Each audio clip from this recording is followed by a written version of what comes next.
Hello guys, welcome to the video lecture on Introduction to Accounting. So our topic in today's video is relating to accounting concept. Now in structure of accounting theory, principles of accounting broadly classified under two broad heads, accounting concepts and accounting conventions. Now accounting concepts and accounting conventions together are part of accounting techniques which are normally applied in accounting theory. Today's video we will discuss on accounting concept, and in our next video we will be discussing on the accounting conventions. Now let's understand what is accounting concept.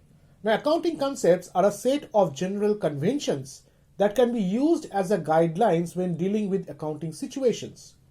Accounting information should be reliable, it should not be biased, and accounting information should correctly represent the related business transactions. Now accounting information should be complete in all respect, should be made available to the user on a timely basis, and should be presented in a manner that is easy to understand by the user. Accounting information should be relevant to the need of the user, should be reliable. It should represent the related business transaction and should be consistently applied over time so that the financial statements are consistent and comparable. A business transaction should only be recorded when it is measured in terms of currency, which I mean to say from the point of view of monetary value. Expenses should be recognized in the same period in which related transactions are recognized. Financial statements are prepared under the assumption that a business will be a going concern. Information should be reported if its absence would otherwise cause a user to make a different decision. Revenue estimates should not be overstated, nor should expenses estimates be understated.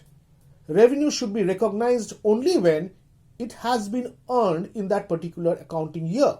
The financial statement of a business are to be based solely on the entity's own transaction, which will not be intermingled with those of its owners. Now we need to understand why these accounting concepts and principles are useful. The application of this principle by accountants ensures that the financial statements are both informative and reliable.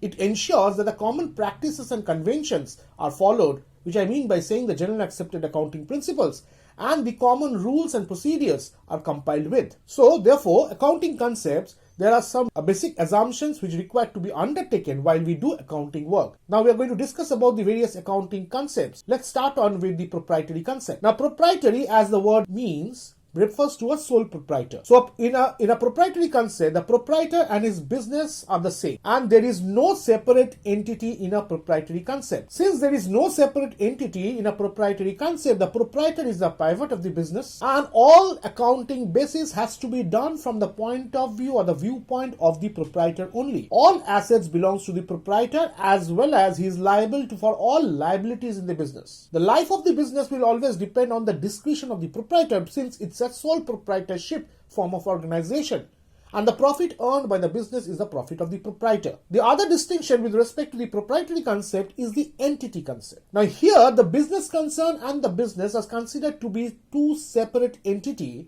and all transactions which are recorded in the books are recorded from the viewpoint of the business concern and not from the viewpoint of the proprietor. And thereby, capital contributed by the proprietor is considered to be a liability for the business concern because they require to pay the amount back to the proprietor. So capital contribution, considering to be a liability, is a part of an entity concept. And the life of the business doesn't depend on the discretion of the proprietor. The next important concept is a fund concept. The concept of fund is created with one or more items of an asset, and the asset has been marked for a fund must be utilized for the purpose of that particular fund. If you created a fund, say for example a provision with respect to depreciation, that means the amount of money which has been taken out from the profit of the business to create that particular fund has to be used for that specific purpose, for the purpose of buying an asset. The life of the fund may or may not be certain, and any income which you are deriving from an asset belonging from that particular fund and all expenses relating to that particular fund has to be from the fund itself. There cannot be any ownership claim with respect to that particular fund, and normally government and non-profit seeking organization creates such kind of a fund where from that particular amount of money being spent only for a specific purpose for which the fund has been created. The next most important concept is the accounting period concept. Now, normally a business, it is expected to continue its operation for a reasonable long period of time. So, it might be important for an organization to break the period into various subdivision or dividing the time period, for example, for a year, which is a 12 months period, such that it becomes advantageous for the purpose of maintaining accounts and taking certain decisions. So, accounting period concept will deal with respect to the division of expenses and revenues with respect to that particular year, recognition of revenue for that particular year, as well as division of income and current income or income received in advance. Like for example, any outstanding expenses required to be considered within the year because it's related with the year. So any outstanding expenses from the point of view of a business concern required to be adjusted with respect to the current year. Rather, in case of a prepaid expense, that means you have paid a certain sum of money in the form of an expense that relate to the current accounting year requires to be deducted.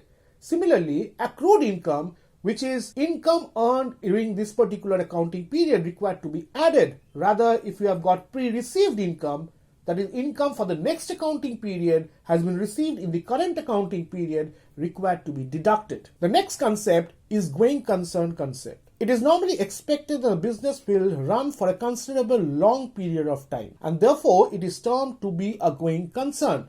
But in case of a terminable venture, where the formation of the business has happened only for the completion of that particular venture, like for example construction of a bridge, so you have entered into a venture to make construction relating to a particular bridge, and the termination of this particular venture happens on the day when the bridge being handed over to the respective authority. Normally, a terminable venture will have a life, but in case of other forms of business, that is non-terminable ventures, it is basically termed to be a going concern because it runs for a considerable long period of time and cannot be willfully dissolved or terminated. The most important concept is the accrual concept. Now, this concept states that profit for a particular period within an accounting year is the excess of revenue over expenses and not cash receipts over cash expenditure, which means to say that if you have pre-received certain amount of income in your cash receipt should not be taken into consideration, as well as if you have prepaid certain amount of money which relates to the next accounting period but has been paid in the current accounting period should not be considered as cash expenditure. So it is basically an excess of revenue earned during the current accounting period minus the current expenses of that accounting period and not cash receipts over cash expenditure. The next important concept is accounting cycle. Now, accounting cycle means certain steps, the happening of an event in a sequential order, or else in a recurring manner. Now, the accounting activities are undertaken in such a sequence that it forms a circle or following certain steps. This is what is said to be an accounting cycle. Like we prepare journal and ledger, which is part of the recording of the financial transaction via journal, classification and summarizing of the recording transaction, which we do it via the ledger, and finally we prepare trial balance and final accounts. So we require to follow certain steps, and this is what is termed as accounting cycle. The next important concept is what is an accounting equation. Now, as we say that assets should be equal to liabilities, from there we can say that liabilities can be classified in two broad heads. One is internal liability and external liability. So the external liability has been termed as L, which is creditor's claim, and the internal liability has been termed as C, which is owner's claim. So the accounting equation can be written that assets is equal to L plus C, when L plus C represents equities or the total liability of the business organization.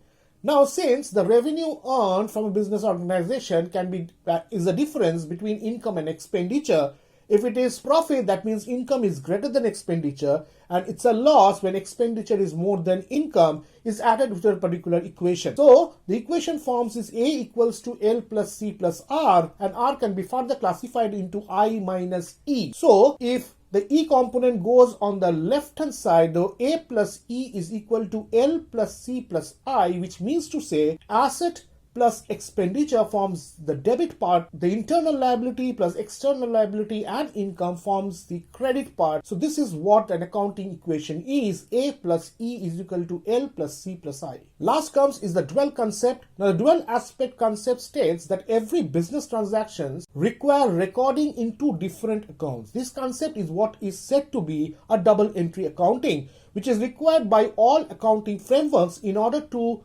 produce reliable financial statements. That means to say, a double entry accounting means to say where two different account head gets adjusted with respect to a particular entry. I hope the concept is clear with respect to the basic introductory part of accounting concept. Till then, thank you. Have a nice day.